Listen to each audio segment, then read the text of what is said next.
Terima kasih saudara, kembali bersama saya Marisa Putri dalam Kompas Pekalongan. Kita beralih ke informasi lain. Ya saudara, sebuah toko pakaian busana yang berada di jalur protokol Kota Pekalongan ditutup oleh petugas gabungan dari Satpol PP Polri dan TNI setempat Rabu siang. Toko ini yang menyediakan aneka busana ini dinilai abai terhadap protokol kesehatan yang ditetapkan pemerintah terkait pencegahan dan penyebaran penyakit COVID-19.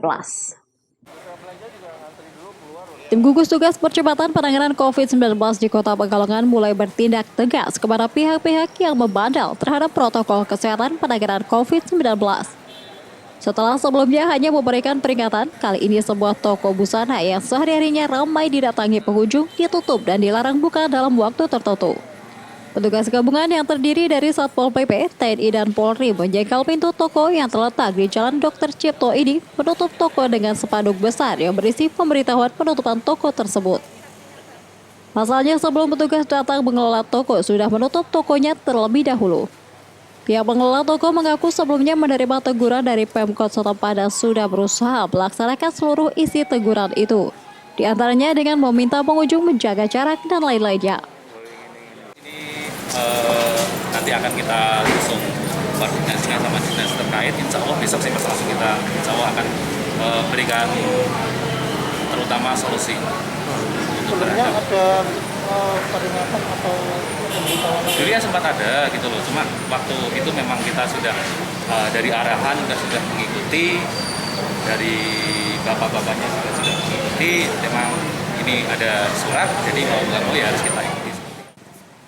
Kepala Satpol PP Kota Pekalongan Sri Budi Santoso menilai protokol kesehatan yang diminta pemerintah guna menanggulangi penyebaran COVID-19 belum dilaksanakan oleh manajemen toko. Karena itu pihaknya terpaksa menutup toko Ria Busana ini untuk sementara waktu. Intinya berdasarkan hasil pengawasan dan kemudian dilakukan evaluasi hasil pengawasan oleh petugas, dipandang bahwa manajemen Ria Busana belum menunjukkan langkah-langkah yang memadai yang bisa mewujudkan upaya pencegahan virus corona dan juga belum mengambil langkah-langkah tindak lanjut yang cukup terkait dengan rekomendasi, saran, dan temuan tim pengawas ketika melakukan pengawasan di lapangan. Diharapkan dengan adanya tindakan tegas ini bisa menjadi pembelajaran bagi manajemen toko busana ini dan toko-toko lainnya agar tetap menaati prosedur dan protokol penanganan COVID-19 di Kota Pekalongan. Onegus, Kompas TV, Pekalongan.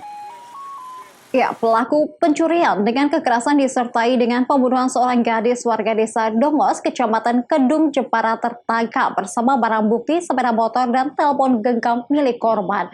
Pembunuhan ini dilakukan karena tersangka ingin membawa kabur sepeda motor milik korban. Setelah sepekan dalam pengejaran, Indra Permana, seorang buruh panggul kayu, pelaku pencurian dengan kekerasan disertai pembunuhan terhadap gadis bernama Cynthia Wulandari, warga desa Dongos, Kecamatan Kedung, Jepara, terungkap. Pelaku yang sebelumnya sempat kontrak di rumah korban ditangkap di rumah saudaranya di Cengkareng dan berencana akan kabur ke rumah istrinya yang berada di Lampung. Polisi terpaksa melumpuhkan pelaku dengan tembak panas di bagian kedua kaki karena berusaha kabur saat dilakukan penangkapan. Selain menangkap pelaku, polisi juga berhasil mengamankan sejumlah barang bukti, di antaranya sepeda motor dan telepon genggam milik korban. Pelaku diketahui sebagai residivis atas kasus pencurian sepeda motor pada tahun 2015. Menurut Kapolres Jepara, kecurigaan polisi terhadap pelaku muncul karena 1 hari sebelum pembunuhan terjadi, pelaku sempat bertandang ke rumah korban. Dan dari hasil penyelidikan petugas, pembunuhan korban yang masih gadis ini dilatar belakangi oleh pencurian sepeda motor yang dipergoki korban usai melakukan sholat. Ini sewaktu korban sholat, ya, sholat dan akan salam terakhir, ya, menoleh ke kanan. Ya. Waktu ini pelaku masuk ke kamar korban mau ngambil kunci daripada sepeda motor tersebut. Dan diketahui korban, ya, karena pelaku panik, korban langsung dipukul, ya, ditendang, ya, di situ. Ditendang, ya, korban terlungkup, langsung dicekek, ya, sama pelaku ini. Selama 5 menit, akhirnya korban meninggal dunia. Dari pengakuan pelaku, ia terpaksa agar warga bisa menikmati hidangan di Hari Raya Idul Fitri, para perantau di Kabupaten Pemalang yang berada di kota-kota besar patungan untuk membeli sembako. Sembako ini dibagikan kepada warga yang membutuhkan dan terdampak penyebaran COVID-19. Para perantau lulusan SMA 1 Comal Pemalang yang berada di Jakarta dan kota-kota besar di Indonesia melakukan patungan sembako. Mereka yang ikut patungan merupakan perantau yang tidak bisa mudik lebaran karena pandemi COVID-19 namun ingin ikut berbagi. Patungan tersebut dipercayakan kepada Ikatan Keluarga Alumni atau IKA, alumni SMA 1 Comal yang mendistribusikan kepada masyarakat yang membutuhkan Kamis siang lalu. Mereka membagikan paket sembako kepada warga di sekitar sekolah, tukang ojek, penarik becak, hingga alumni yang kurang mampu. Untuk hari raya apa puasa nih? Iya, untuk hari raya. Untuk hari raya ya. Membantu nggak Bu? Membantu sekali. Oh, gitu. Sangat membantu. Terima kasih kepada IKA Semanco.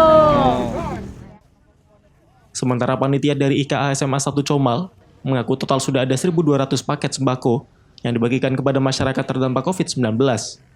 Menjelang lebaran seperti sekarang ini, mereka yang merantau tidak bisa pulang, hanya bisa menitipkan uang untuk dijadikan sembako. Total ada 11.000 lebih alumni yang menyalurkan sumbangannya untuk dijadikan sebagai sembako, sebagai bentuk membantu pemerintah meringankan beban ekonomi di tengah pandemi COVID-19. Itu dari anggota alumni SMA Negeri 1 Comal yang berada di luar kota, di Jakarta, di Surabaya, juga dikoordinir oleh masing-masing korwil, baik korwil Jakarta Raya, Semarang Raya maupun Surabaya, termasuk yang juga ada di lingkungan SMA Negeri 1 Comal, meliputi kecamatan Kabupaten Pemalang, Pekalongan, Batang, dan sekitarnya. Mereka nggak bisa mudik ya Pak? Mereka tidak bisa mudik, mereka menitipkan salam juga untuk anggota alumni yang lain yang kebetulan hari ini kita undang untuk mendapatkan bingkisan. Pemberian sembako yang dibungkus dalam bakti sosial itu rencananya akan terus digelar sampai pandemi COVID-19 berakhir. Ari Himawan, Kompas TV, Pekalongan.